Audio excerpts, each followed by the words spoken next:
Placed et fide supplementur, sensum defectui,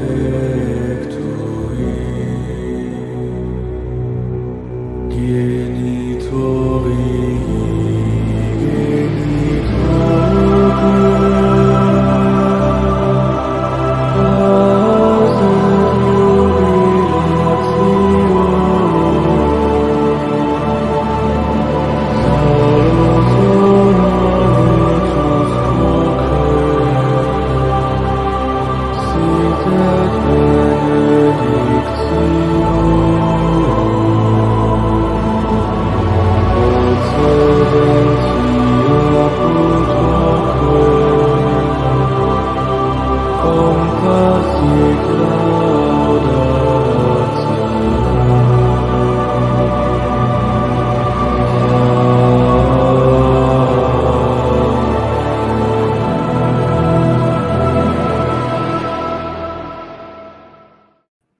Hey, how's everybody doing? My name is Christian Wagner, and I'm the Militant Thomist.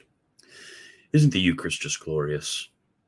It is truly one of the most amazing gifts given to us by Christ. It's the mystery of mysteries and the sacrament of sacraments. It's glorious. So today, we will be going over the prophecy of Malachi. We've been, I guess we're kind of skipping forward now because we were at Melchizedek, although that is covered in the New Testament. But we're going to be going to Malachi, and then we'll be having a video on the Paschal Lamb, just a short one on one of St. Thomas is kind of wrapping up all of the types of the Eucharist. So I thought that would be a good one to finish off our scriptural investigation, and then go into our more, I guess, more definitive, where we begin to define terms in more detail, and then branch off into doing a little bit of scholastic theology. But this is going to be our second to last one. Obviously, STS like normal, Sacred Theologia Summa, I'm going to be taking a lot of material from. But also, St. Robert Bellarmine, his On the Most Holy Sacrifice of the Mass. He has a he basically, if you want to know about all of the scriptural background of especially the sacrifice of the Mass, but also just the Eucharist in general, a lot of the Old Testament types and prophecies, and even some New Testament texts you wouldn't expect. Bellarmine basically lists them all, every single one of them. He goes into big detail, answers all of the objections ever brought against any of these texts by the Protestants. Brings up, for example, John 4, worshiping God in spirit and in truth. He proves that that's actually about the sacrifice of the Mass, interestingly enough. A very, very good text. Ryan Grant, the translator, he's a great guy. I should put the link below, but I know I'm going to forget. But either way, really good book to have. So I'm going to begin by just going to Malachi 1 and reading a bit of the context, because I think if we look a bit at the context, it becomes clear what this can be about, this prophecy can be about, and what it can't be about. And then once we begin to reason in that sense what it can't be about, I think it will become abundantly clear to anybody who's giving it a fair shake that this has to be a prophecy of the Eucharist. So I will start actually at verse 6. The Son honoreth the Father, and the servant his master. If then I be a father, where is my honor? And if I be a master, where is my fear, saith the Lord of hosts? To you, O priests, that despise my name, and have said, wherein have we despised thy name? You offer polluted bread upon my altar, and you say, wherein have we polluted thee? In that you say, the table of the Lord is contemptible. If you offer the blind for sacrifice, is it not evil? And if you offer the lame and sick, is it not evil? Offer it to thy prince, if he will be pleased with it, or if he will regard thy face, saith the Lord of hosts. And now beseech ye the face of God, that he may have mercy on you, for by your hand hath this been done. If by any means he will receive your faces, saith the Lord of hosts. Who is there among you that will shut the doors, and will fire the fire of my altar gratias? I have no pleasure in you, saith the Lord of hosts, and I will not receive a gift of your hands. From the rising of the sun, even to the going down, my name is great among the Gentiles. And here it is. And in every place there is a sacrifice, and there is offered to my name a clean oblation. For my name is great among the Gentiles, saith the Lord of hosts. And you have profaned it in that you say the table of the Lord is defiled, and that which is laid upon is contemptible with the fire that devoureth it. And you have said, behold our labor, and you puffed it away, saith the Lord of hosts. And you brought in of rapine the lame and the sick, and brought in an offering. Shall I accept it at your hands, saith the Lord? Cursed is the deceitful man that hath in his flock a male, and making a vow offereth in sacrifice that which is feeble to the Lord.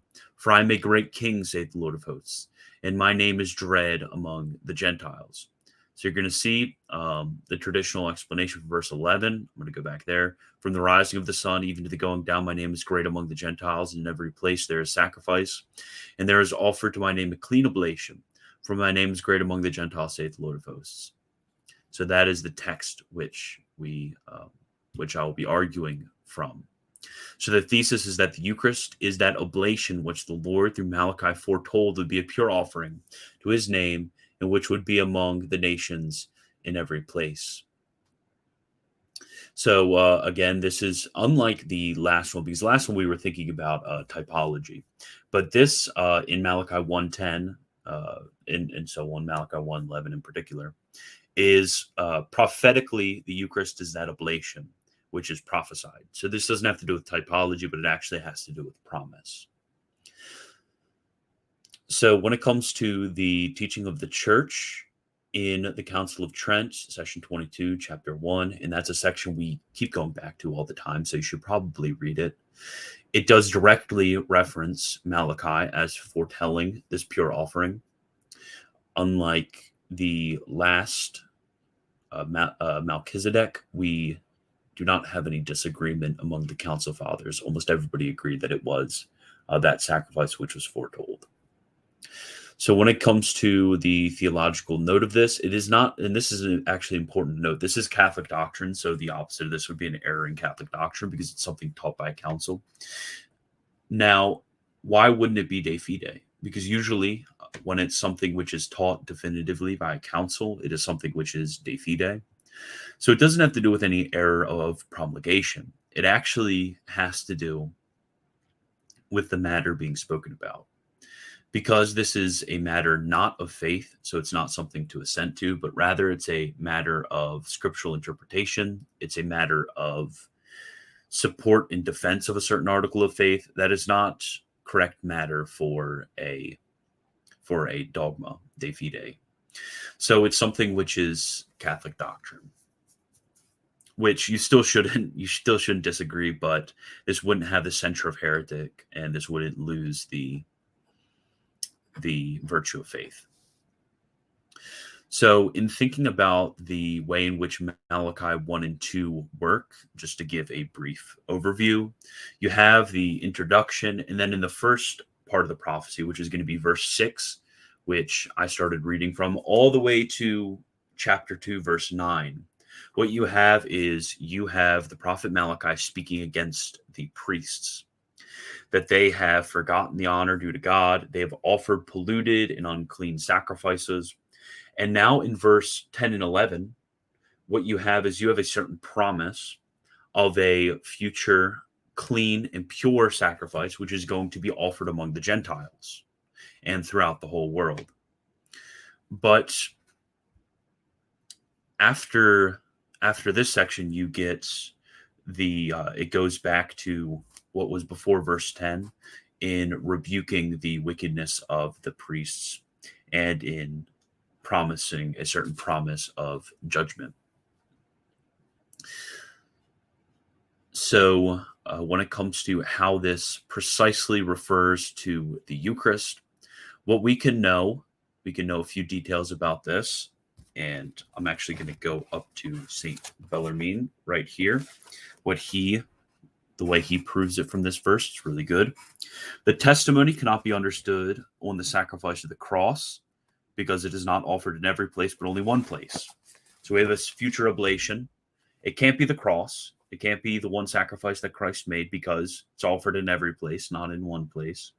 And the offering of the sacrifice was made in one place at one time. So it can't be the cross, nor on some Jewish sacrifice, because the prophet says it was going to be offered by the Gentiles. And clearly that is opposed to the sacrifice of the Hebrews. So it's offered in multiple places among the nations. So it can't be the Jewish sacrifices. And then also in part 1, we can know that it's not the Jewish sacrifices, because in the sacrifices of the Old Covenant, it was something which was done only at the temple in Jerusalem. So it's not that.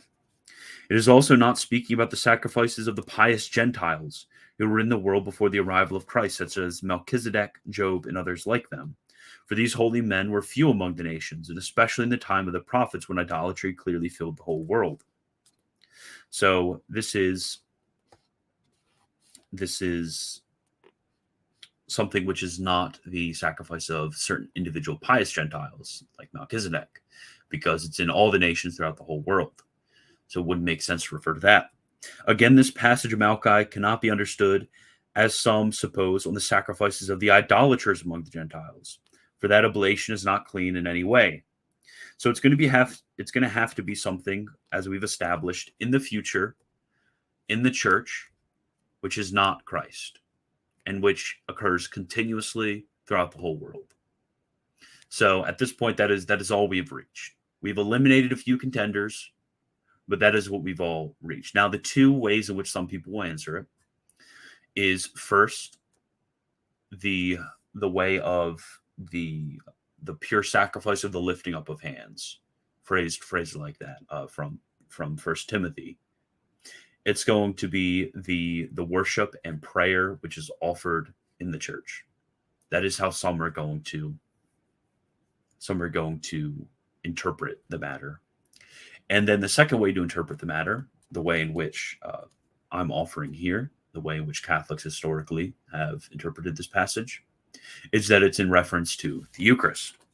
Now, Bellarmine gives 5 arguments for this, and I think the first one is really the one that Catholics have held on to most dearly, and the one that I think is the strongest argument, is that from the term which the prophet uses, which is going to be mincha.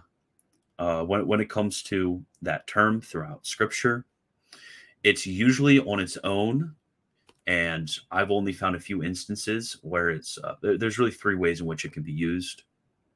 So the first one is going to be of the bread sacrifices, the grain offerings, such like that. Other ways, if there is prefixed some sort of other term, it can be referring to the sacrifice of praise. And then third, it actually sometimes refers to the meal which is eaten around the sacrifice. Like if you look at the beginning of Samuel with the high priest's sons who are abusing their roles, mincha is going to be what's referred to by the meal that some of them are eating. So with this term, it's almost always used in the type of context that it's used in Malachi 1:11. Almost always, it's going to be some sort of bread or grain offering. So we could almost, in other places in sacred Scripture, actually in other places in the prophets, it's used this way. And as we get later on as we get later on in Revelation, it's more clear in Hebrew. Previously, it's used more in a general sense, but as we get later, it actually takes on that specific meaning of referring to a certain type of grain offering. And then in the modern day, the term is almost exclusively used in that sense as some sort of grain offering. So when it is used of a sacrifice of praise, when it is used of the sacrifice of thanksgiving, it is almost always affixed with a certain term specifying that. When it is used alone, almost always especially in this time period, it's either referring to the ritual meal, some sort of ritual meal, or the grain offering. And I don't think it would make sense that it be the ritual meal, because you're offering a ritual meal. What the heck does that even mean? And even then, that still would give way to the Eucharistic reading of this. But we could almost, when it comes to a clean oblation, we could almost say that it was a clean grain offering. And in fact, in some other places in the prophets, this word is just substituted for a grain offering. So etymologically, makes the most sense when we come to the interpretation of this term. This has been really a bulwark of Catholic interpretation everywhere from the time of Bellarmine, and Bellarmine was actually very well equipped in Hebrew. He wrote one of the first Hebrew grammars, and it was used all throughout, even Protestant Europe, all the way through the 20th century. I've read other authors in the 20th century. This isn't just an old bad linguistic argument. This is an argument which is constantly and continuously used, and it's a good one because I checked it out for myself. My Hebrew isn't excellent, but I did take 2 years, so it's something. It's a really good argument. Makes sense to me. So the second argument is taken from the fact that it's described as a clean oblation. For the prophet opposes the clean oblation of the church to the unclean oblation of the priests of the Jews. Now, according to the prophet, the sacrifice is clean in itself, and generally to the extent that the malice of ministers could not make it unclean. So in the context, it is clean, something which is clean in itself, a clean oblation, which cannot be made unclean by ministers, like the ones in the Old Covenant could be made unclean by the ministers in the priests of the Old Covenant. And he opposes this to the sacrifice which can easily be polluted and which was always not unclean.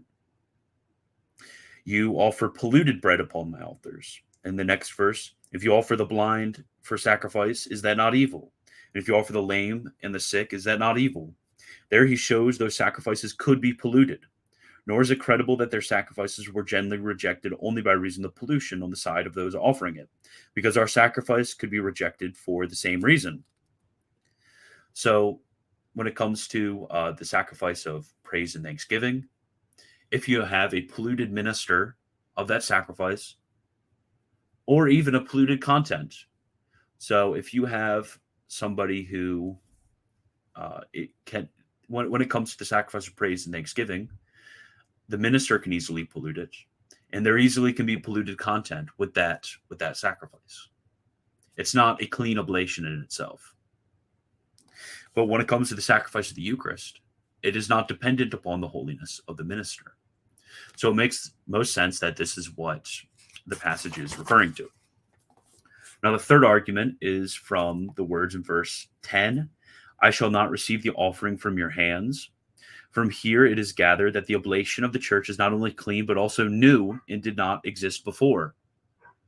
So it's an offering which is a new offering. It's something which is new. Now, what's the issue with that? When it comes to the old offering was alongside sacrifices of praise and thanksgiving.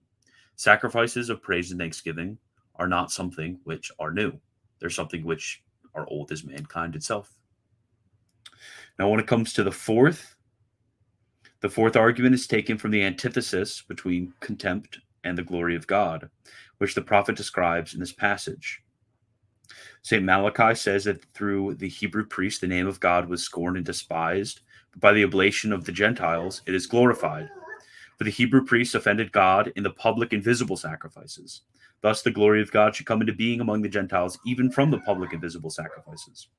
Otherwise, there was greater contempt inflicted upon the name of God in the sacrifices of the Jews than glory in the sacrifices of the Gentiles. For in the former, the contempt would have been inward and outward, private and public. Moreover, in the latter, glory would only be private and for the most part inward. So again, the Eucharist is following the type in which it is superseding, where when it comes to the sacrifice of praise and thanksgiving, it would be something lesser in that it is not something which is public and outward, but only private and inward. And then the fifth argument is taken from the antithesis of the priests. Malachi does not oppose all the people to all Christians, but merely the priests of the old law to certain men who properly succeed those priests. So you have some men, priests in the Old Covenant, are compared to some men, obviously priests, in the New Covenant. It isn't all people in the Old Covenant to all people in the New Covenant, which would be the case if it was the sacrifice of praise and thanksgiving. So those are the 5 arguments of St. Robert Bellarmine I think they are very good arguments. I'm going to actually stop sharing my screen because we're going to get into the church fathers real quick.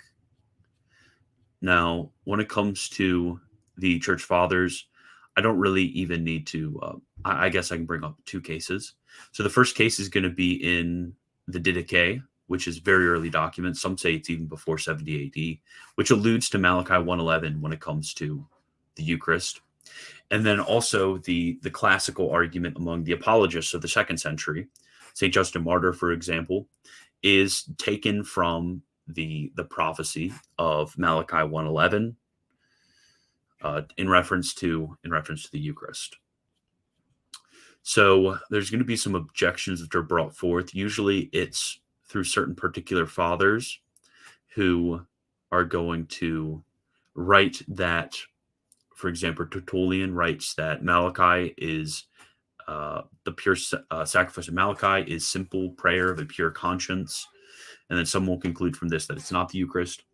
Now, when it comes to the fathers in reference to this passage, it's a both and. It's going to be a lot of that, both anding when it comes to the way in which we interpret the fathers. Because Tertullian in the same book writes, "In every place a sacrifice is offered to my name, and it is a pure sacrifice, that is, a relation of glory and blessing and a hymn of praise. All of these things which they are observed also in you are a sign on foreheads, and the sacraments of the church and purity of the sacrifices. You must now come out and say, the Spirit of the Creator with your Christ has prophesied." So in the same text, he's going to refer to the Eucharist. And you're going to get this through all of them. Another one from St. Cyril and a few of the Greek fathers. But it's actually important, and the Sacred Theologia Summa brought this up, that when it comes to the Septuagint version of this text, it read fragrance, and that the fragrance perfumes, interestingly enough, when it comes to Malachi 1:11, which I don't know exactly how they got that. But when it comes to the passage, they're going to sometimes have odd interpretations of it because of this change. Okay, that is all I have for you, and thank you. And I will talk to you guys in the next episode. The next episode, we're going to be going over the types in general, especially the Paschal Lamb. God bless.